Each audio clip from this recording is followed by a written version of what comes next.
Question 1. An organization wants to monitor their cloud spending across various Azure services, set spending thresholds, and receive proactive notifications when costs approach these limits. Which Azure service is primarily designed to fulfill these requirements? Option A, Azure Monitor. Option B, Azure Advisor. Option C, Azure Cost Management. Option D, Azure Policy.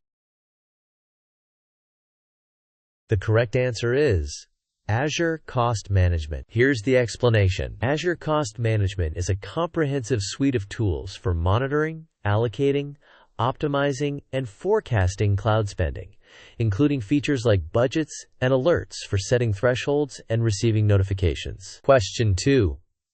A financial team needs to integrate detailed daily cost data into their external business intelligence (BI) tools for advanced analytics and reporting. Which feature of Azure Cost Management should they use to achieve this programmatically? Option A, Cost Analysis Dashboard. Option B, Budgets with Action Groups. Option C, Cost Exports. Option D, Azure Advisor Recommendations. The correct answer is Cost Exports. Here's the explanation. Cost exports enable users to programmatically export detailed daily, weekly, or monthly cost data to an Azure storage account, which is crucial for integrating cost data into external financial systems or BI tools. Question 3. Which of the following statements accurately describes the relationship between Azure Cost Management and Azure Advisor regarding cost optimization? Option A, Azure Advisor is solely responsible for cost reporting, while Cost Management provides recommendations. Option B, Azure Cost Management provides the recommendations, and Azure Advisor helps implement them. Option C, Azure Advisor provides actionable recommendations for cost optimization, which are then surfaced within Azure Cost Management. Option D, they are two names for the same service, used interchangeably. The correct answer is Azure Advisor provides actionable recommendations for cost optimization, which are then surfaced within Azure Cost Management. Here's the explanation. Azure Advisor acts as a personalized cloud consultant, providing actionable recommendations across 5 pillars, including cost. Azure Cost Management integrates Advisor's cost recommendations directly into its interface, allowing users to discover and act on optimization opportunities. Question 4.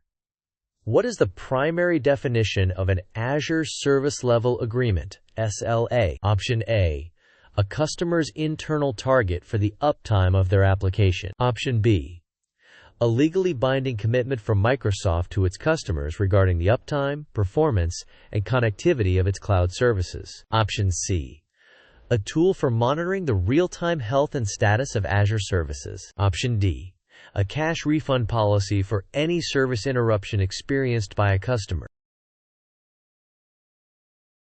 The correct answer is a legally binding commitment from Microsoft to its customers regarding the uptime, performance, and connectivity of its cloud services. Here's the explanation. An Azure SLA is a formal, legally binding document outlining Microsoft's guarantees for service availability and performance. It's not a customer target, SLO, a monitoring tool, Service Health, or a cash refund. It's service credits. Question 5. If an Azure solution comprises 2 services, Service A with a 99.9% SLA and Service B with a 99.95% SLA, what is the composite SLA for the entire solution, assuming both services are critical for the solution's operation? Option A, 99.95%. Option B, 99.9%. Option C, 99.85%. Option D, 99.85005%. The correct answer is 99.85005%. Here's the explanation.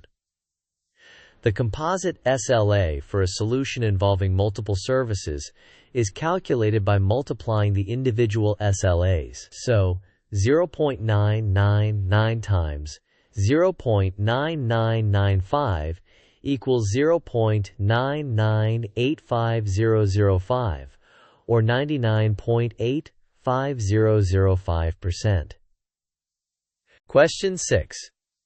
Which configuration is typically required to achieve the highest possible SLA for Azure virtual machines? Option A.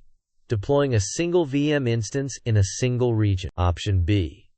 Deploying VMs across multiple availability zones or within an availability set. Option C. Using only standard HDD for all VM disks. Option D. Running VMs on a free or developer tier subscription.